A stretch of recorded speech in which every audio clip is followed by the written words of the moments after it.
పాతబస్తీ metro పనుల్లో వేగం పెంచాలని సీఎం రేవంత్ రెడ్డి ఆదేశించారు. ఎంజీపీఎస్ చంద్రాయణగుట్ట మెట్రో కారిడార్పై కీలక నిర్ణయాలు తీసుకున్నారు.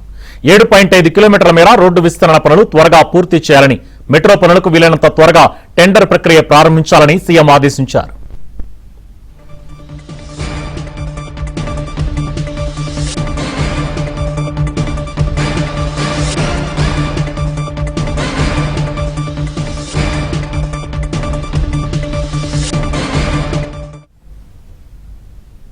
అటు December invest Telangana global summit ఉంటుందని సీఎం రేవంత్ తెలిపారు. గత సమ్మిట్ పెట్టుబడులపై పూర్తి నివేదిక ఇవ్వాలని సీఎం ఆదేశించారు.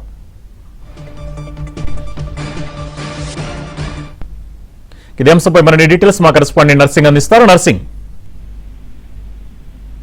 ఈ రోజు కీలక సమావేశాన్ని ఉన్నతాధికారులతో ముఖ్యమంత్రి రేవంత్ రెడ్డి నిర్వహించారు. సో ఈ సందర్భంగా అధికారులకు పలు కీలక సూచనలు ముఖ్యమంత్రి రేవంత్ రెడ్డి చేశారు. అందులో ప్రధానంగా ఇటు గ్లోబల్ సమ్మిట్ నిర్వహిస్తున్నటువంటి నేపథ్యంలో ఇటు మెట్రోకు సంబంధించినటువంటి పనులు వేగవంతం చేయాలని చెప్పి ముఖ్యమంత్రి రేవంత్ రెడ్డి ఆదేశించారు. సో అందులో భాగంగా ఈ పాతబస్తీ మెట్రో పనులకు సంబంధించి ఎంజీబీఎస్ నుంచి చంద్రాయణగుట్ట వరకు దాదాపుగా 7.5 కిలోమీటర్ల పొడవున రోడ్డు విస్తరణ పనులను వీలైనంత త్వరగా పూర్తి చేయాలని చెప్పి ముఖ్యమంత్రి రేవంత్ రెడ్డి అధికారులకు ఆదేశించారు. అంతేకాకుండా అందుకు సంబంధించినటువంటి ఈ మెట్రోకు సంబంధించి విస్తరణ పనులకు సంబంధించినటువంటి టెండర్ల ప్రక్రియను కూడా వెంటనే మొదలు పెట్టాలని చెప్పి ముఖ్యమంత్రి రేవంత్ రెడ్డి సూచించారు. అంతేకాకుండా అందుకు సంబంధించి పెండింగ్ లో ఉన్నటువంటి భూసేకరణ పనులను కూడా వేగవంతం చేయాలని చెప్పి సూచించారు. ఇక హైదరాబాద్ నగరంలో రోజు రోజుకు రద్దీ పెరుగుతున్నటువంటి నేపథ్యంలో రద్దీకి అనుగుణంగా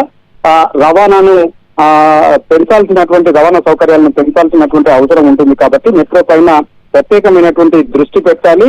అందుకోసం అవసరమైనటువంటి బోగీలను కూడా జత చేసుకుంటూ పెంచుకుంటూ వెళ్ళాలి. అందుకు అవసరమైనటువంటి ఏర్పాట్లను కూడా చేయాలని చెప్పి ముఖ్యమంత్రి రేవంత్ రెడ్డి సూచించారు. అదేవిధంగా మెట్రో ఫేజ్ 2 లో భాగంగా ఇటు చాంద్రాయణ ఎంజీబీఎస్ నుంచి చాంద్రాయణ గుట్టి వరకు 7.5 కిలోమీటర్లు, అదేవిధంగా ప్రస్తుతం ఉన్నటువంటి టెక్నాలజీ పైన మెట్రో హైదరాబాద్ ఢిల్లీ మెట్రో అధికారులతో సంప్రదించి అవసరమైనటువంటి ప్రణాళికల్ని సిద్ధం చేయాలని చెప్పి సూచించారు.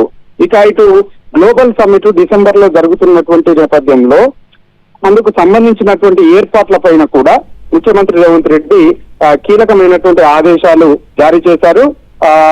వ్యాపార రంగంలో కావచ్చు, వివిధ సెక్టార్లలో గుర్తింపు పొందినటువంటి ప్రముఖులంతా కూడా ఈ సమ్మిట్ లో సన్మానించేటువంటి కార్యక్రమాన్ని, అందుకు సంబంధించినటువంటి ప్రణాళికల్ని సంసిద్ధం చేసి తీసుకురావాలని చెప్పి అధికారులకు సూచనలు చేశారు. Thank you nursing.